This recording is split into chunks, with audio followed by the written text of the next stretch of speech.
ആലുവ മണപ്പുറത്ത് ബലിതർപ്പണം നടത്തി പതിനായിരങ്ങൾ. ശിവരാത്രി വിളക്കിനും എഴുന്നള്ളിപ്പിനും ശേഷം ഭക്തജന തിരക്ക് വർദ്ധിച്ചു. കുംഭമാസത്തിലെ അമാവാസി ദിവസമായ നാളെയും വാവുബലി നടത്താം.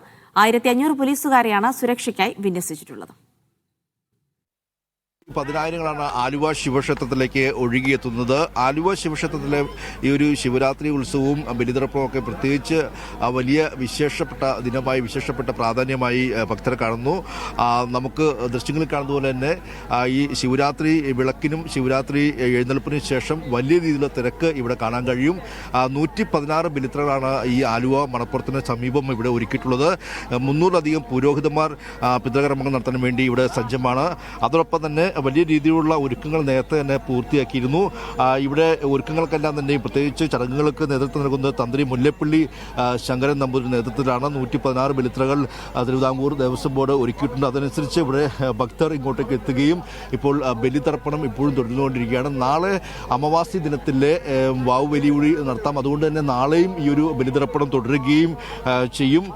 ഈ ശിവരാത്രി നാളിൽ മണപ്പുറത്ത് എത്തുന്നവർ പ്രത്യേകിച്ച് ഇത് ജാതിമത ഭേദമന്യേ വലിയ രീതിയിലുള്ള ഒരു ആൾക്കൂട്ടം തന്നെ ഇങ്ങോട്ടേക്ക് ഒഴുകിയെത്തും.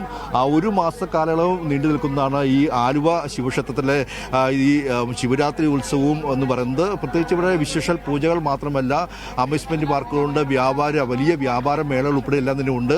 ഒരു മാസ കാലയളവ് ഇങ്ങോട്ടേക്ക് ആളുകൾ ഒഴുകിയെത്തും. അത്തരത്തിലൊരു സജ്ജീകരണങ്ങൾ പൂർണ്ണമായും നേരത്തെ തന്നെ ദേവസ്വം ബോർഡ് ഒരുക്കിയിരുന്നു. 1.5 ലക്ഷത്തോളം പേർ ഇങ്ങോട്ടേക്ക് ഒഴുകിയെത്തുമെന്നൊരു പ്രതീക്ഷയാണുള്ളത്. അതനുസരിച്ച് വലിയ രീതിയിലുള്ള ഗതാഗത നിയന്ത്രണവും കൂടാതെ പോലീസ്, ഫയർഫോഴ്സ്, ആംബുലൻസ് ഉൾപ്പെടെയുള്ള സജ്ജീകരണം തന്നെയും ഇവിടെ ഒരുക്കിയിട്ടുണ്ട്.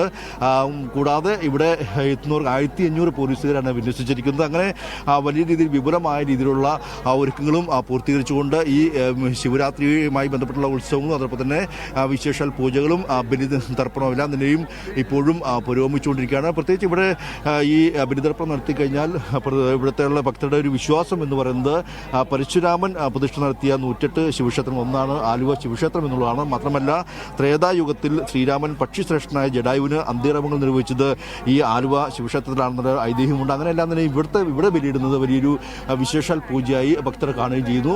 അതനുസരിച്ച് വലിയ രീതിയിലുള്ള തിരക്കുകൾ നമുക്കിവിടെ അനുഭവപ്പെടുന്നുണ്ട്. എന്തായാലും നാളെയും ഈ ഒരു വലിയ തിരക്ക് ഉണ്ടാവുകയും ചെയ്യും. നാളെ ഈ കുംഭമാസത്തിലെ അമാവാസി ദിനമാണ്. അതുകൊണ്ട് തന്നെ നാളെയും ഈ ഒരു ബലിതർപ്പണം ഇവിടെ തുടരുകയും ചെയ്യും. വലിയ രീതിയിലുള്ള 10,000ങ്ങളാണ് ഇങ്ങോട്ടേക്ക് ബലിതർപ്പണം നടത്താനും മറ്റുമായിട്ടും എല്ലാം ഇങ്ങോട്ടേക്ക് ഇപ്പോഴും ഒഴുകിയെത്തിക്കൊണ്ടിരിക്കുന്നതാണ്.